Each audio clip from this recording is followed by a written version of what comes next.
Lagay ng ekonomiya, kalakalan, negosyo at iba pa. Atin ang alamin dito sa Ang Pilipinas Ngayon. Magandang araw.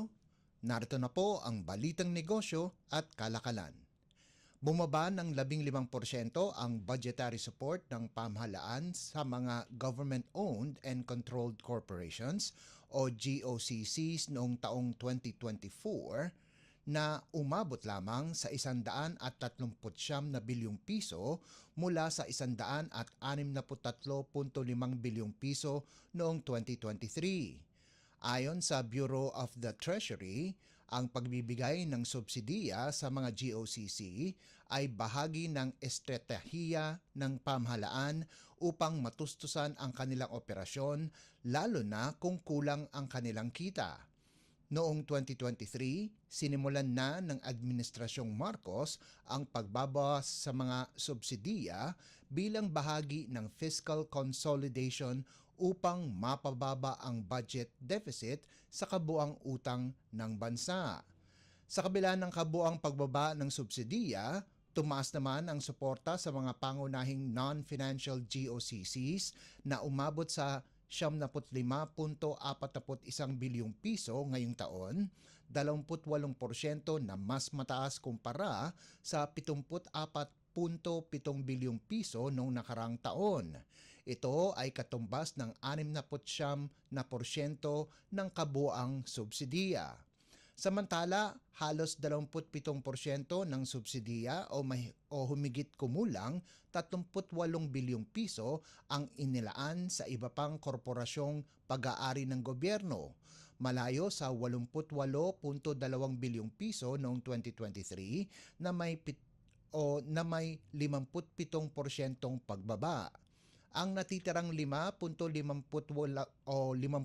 bilyong piso ay napunta sa mga institusyong pampinansyal ng gobyerno na may halos 9 na ulit na pagtaas kumpara sa nakaraang taon.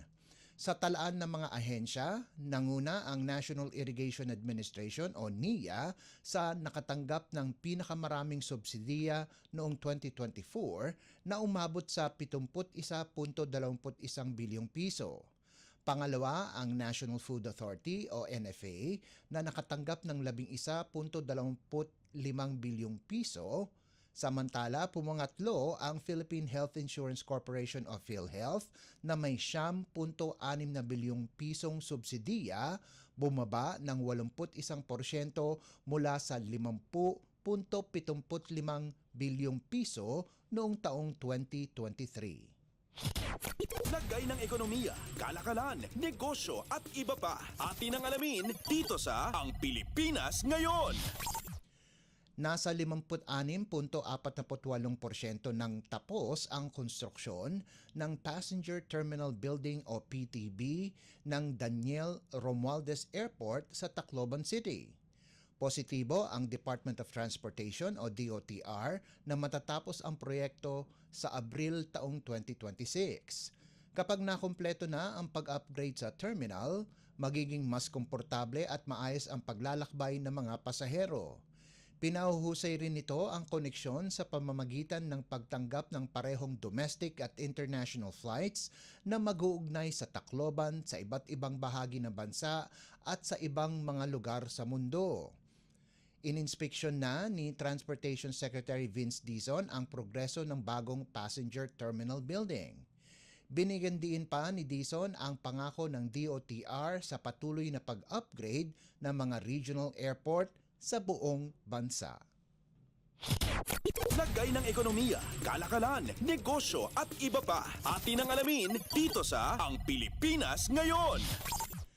Inihayag ni Department of Finance o DOF Secretary Ralph Recto na ang bagong patakaran ng Privatization Council o PRC ay layong pabilisin ang pagbebenta ng mga hindi na ginagamit o hindi kumikitang ari-arian ng gobyerno.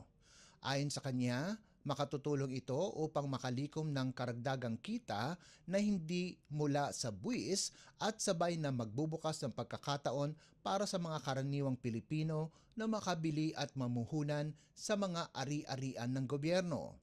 Pinaliwanag din ni DOF Undersecretary Catherine Fong na ang mga naturang ari-arian ay hindi nagbibigay ng kita sa gobyerno at sa halip ay nagdudulot pa ng dagdag gastos dahil sa kanilang maintenance.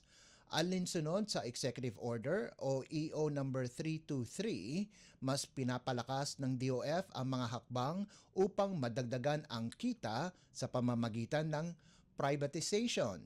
Ang PRC ang nangangasiwa sa lahat ng inisyatibo ng gobyerno ukol sa privatization habang ang Privatization Management Office o PMO naman ang humahawak sa pagbebenta ng mga ari-arian ng mga government-owned or controlled corporations o GOCCs. Naggay ng ekonomiya, kalakalan, negosyo at iba pa. Atin ang alamin dito sa Ang Pilipinas Ngayon.